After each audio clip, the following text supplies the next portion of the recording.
भारत खंडे 9 में मैं आपका स्वागत करता हूं। सर्वे भवन्तु सुखिनः सर्वे सन्तु निरामया सर्वे भद्राणि पश्यन्तु मां कश्चित् दुःखभाग्। सभी सुखी हों, सभी निरोगी हों, सभी शुभ ही शुभ देखें, किसी किसी प्रकार का दुख और कष्ट ना हो। महादेव से ही मैं प्रार्थना करता रहता हूं, परमपिता परमेश्वर परमात्मा से मैं ही प्रार्थना करता रहता हूं। साथियों, कई प्रश्न मेरे पास आते रहते हैं। उन प्रश्नों में सबसे बड़ा प्रश्न ये होता है, जैसे कुछ लोगों ने मुझसे पूछा है, क्या भविष्य पहले से तय होता है? और अगर भविष्य पहले से तय होता है तो कर्म का क्या औचित्य है? तो इसी बात को मैं आज लेना चाहूँगा। देखिए, मैं आपसे कहूँगा कि भविष्य पहले से तय होता है। जो नियत में होगा, जो प्रारब्ध में होगा, वही होगा, उसके अलावा कुछ नहीं होगा।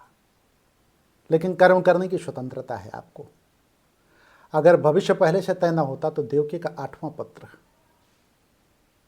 कंस को मारेगा, ये कैसे पता था? हमारे धर्म ग्रंथों में, शास्त्रों में जो लिखा गया है कि 8वां पुत्र, भविष्यवाणी होती है कि देवकी का 8वां पुत्र मारेगा। कंस ने तो सारे उपाय कर लिए कि 8वें पुत्र को मैं जन्म ही न लेने दूंगा और जेल के अंदर ही 8वें पुत्र को मरवा दूंगा। जब 8वां पुत्र जन्म नहीं लेगा तो मेरी मृत्यु कैसे होगी? मतलब वो भावी को टालने चला था, प्रारब्ध को टालने चला था, नियत को टालने चला था। महाबली कंस, कंस को मैं महाबली मानूंगा, सबसे शक्तिशाली था उस समय का। उसने भी नियत को, प्रारब्ध को, भाग्य को टालने का प्रयास किया, लेकिन नहीं टाल पाया। देवकी का 8वां पुत्र पैदा हुआ। 8वां पुत्र जब पैदा हुआ तो उसने कंस का वध किया। तो अगर भाग्य पहले से ना लिखा गया होता तो भगवान कृष्ण कैसे पैदा होते? लाख मारने का उपाय कंस के द्वारा किया गया, लेकिन भगवान कृष्ण को तो नहीं मारा जा सका ना। न जाने कितनी कहानियां हैं मारे जाने की कि यहाँ मारा गया, वहाँ मारा गया, लेकिन भगवान तो भगवान। जो प्रारब्ध में था, जो भाग्य में था, जो नियत में था, वो हो के रहा। उसको तोड़ा नहीं जा सका, उसको खत्म नहीं किया जा सका। महाभारत का युद्ध चल रहा था। भगवान श्री कृष्ण अर्जुन से कहते हैं, निमित्त मात्रम भव सव्यसाचिन। कहते हैं तू सिर्फ निमित्त मात्र हो जा, मैं मारूंगा इनको। तो किसको मारोगे? अर्जुन ने पूछा, कहा मारूंगा नहीं, मारे जा चुके हैं मेरे द्वारा पहले ही। तू नहीं मारेगा, तू सिर्फ निमित्त मात्र हो जा, कारण बन जा। ये सब के सब मारे जा चुके हैं पहले ही। तो इसका अर्थ हुआ कि पहले ही भाग्य ने, नियत ने, प्रारब्ध ने इनको मार रखा है, सिर्फ अर्जुन उसका कारण बनेगा। तो भगवान कृष्ण पे, हमारे शास्त्रों पर, हमारे धर्मग्रंथों पे तो सबको विश्वास है ना। तो अगर उन पर विश्वास है तो वो कहते हैं निमित्त मात्रम भव सव्यसाचिन, केवल तू निमित्त मात्र हो जा, सबको मैंने पहले ही मार दिया है।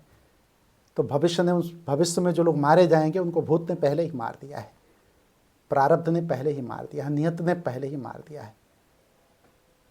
अर्जुन, तू मारे हुए को मार और यश को प्राप्त कर। यहां स्पष्ट हो जाता है कि नियत पहले से लिखी जा चुकी है, भाग्य पहले से लिखा जा चुका है। आप अपने जीवन में आप आ जाइए। अपने जीवन में इसलिए मैं आपको ला रहा हूं कि मनुष्य का जन्म कब होगा, मतलब आपका जन्म कब होगा और आपकी मृत्यु कब होगी, आप जीवन में क्या क्या करोगे, जीवन में आपको सफलता मिलेगी का असफलता मिलेगी।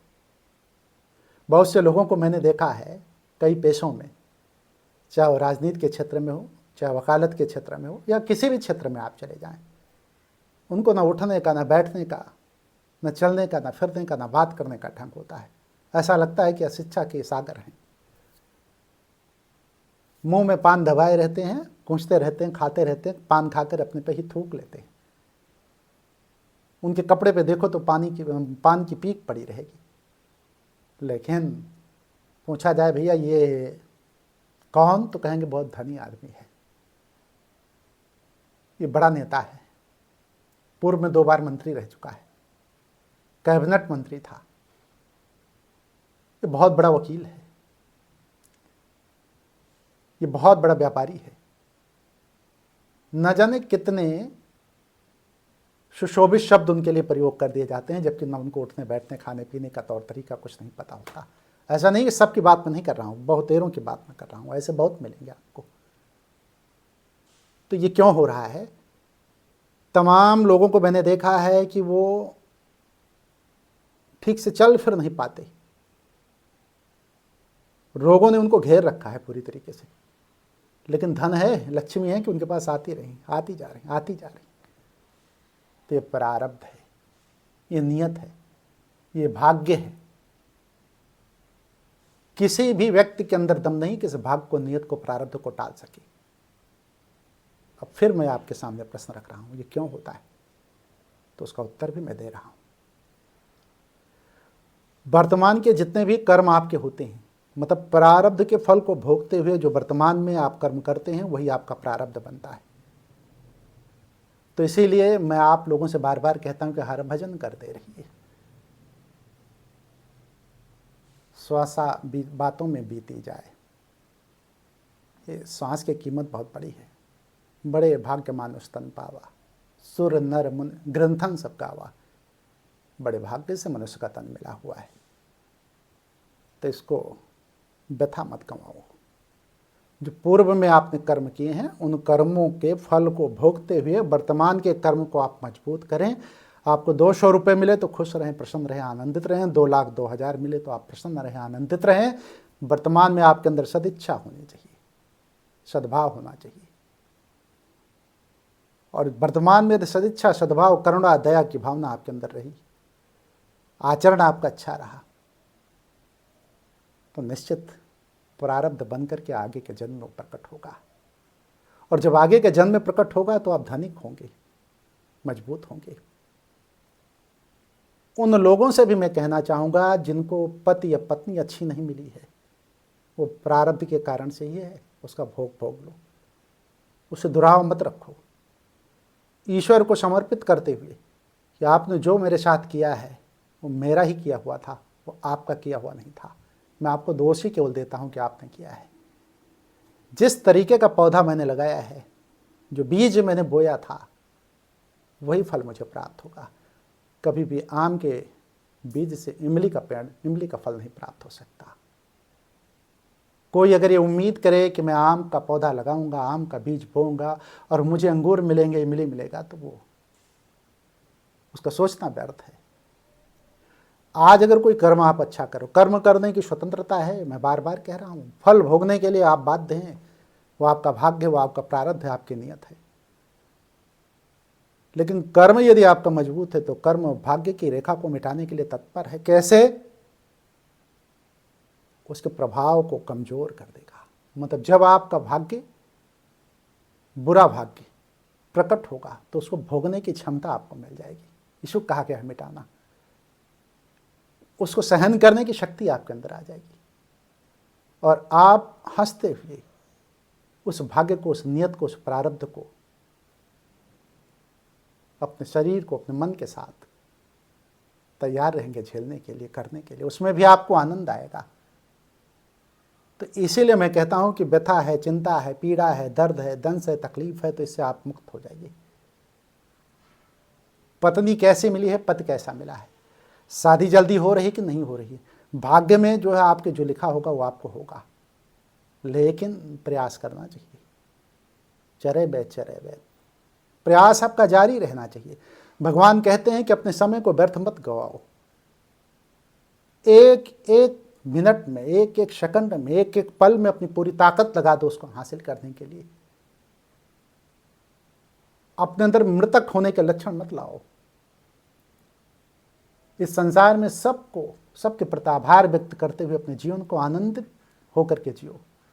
झुकना सीखो, लोगों को प्रणाम करना सीखो, और हर वस्तु पदार्थ, जितनी भी चीजें हैं कायनात में, संसार में, सृष्टि में, इस ब्रह्मांड में, उनको,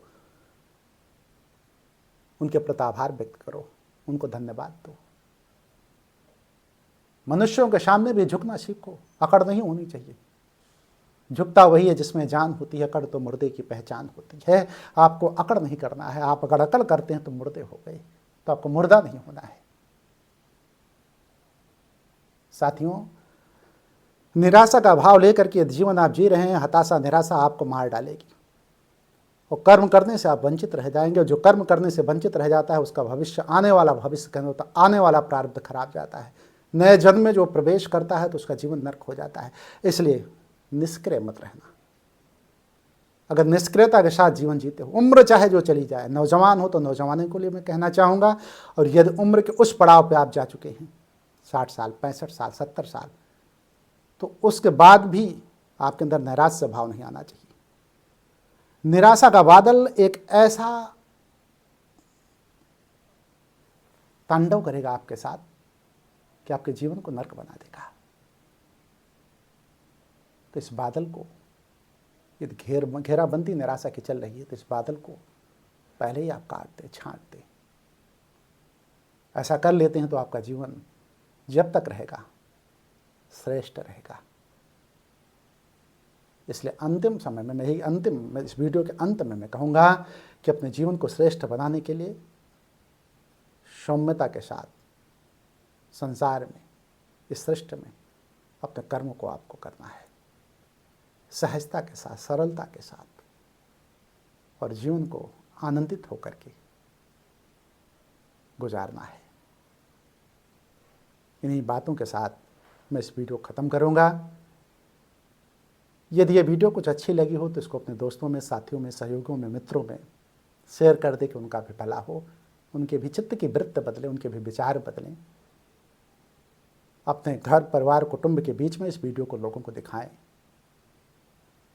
कुछ परिवर्तन, बार बार वीडियो को आप देखें, मन में निश्चित परिवर्तन होगा, विचारों में परिवर्तन होगा, और जब मन और विचारों में परिवर्तन होता है तो भाग्य की रेखा प्रबल हो जाती है, आपको तमाम चीज़ों को सहने की क्षमता प्राप्त हो जाती है।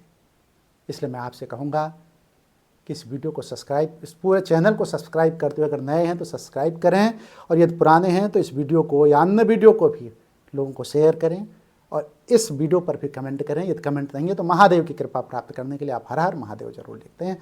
मैं भी आपसे कहूँगा कि हर हर महादेव।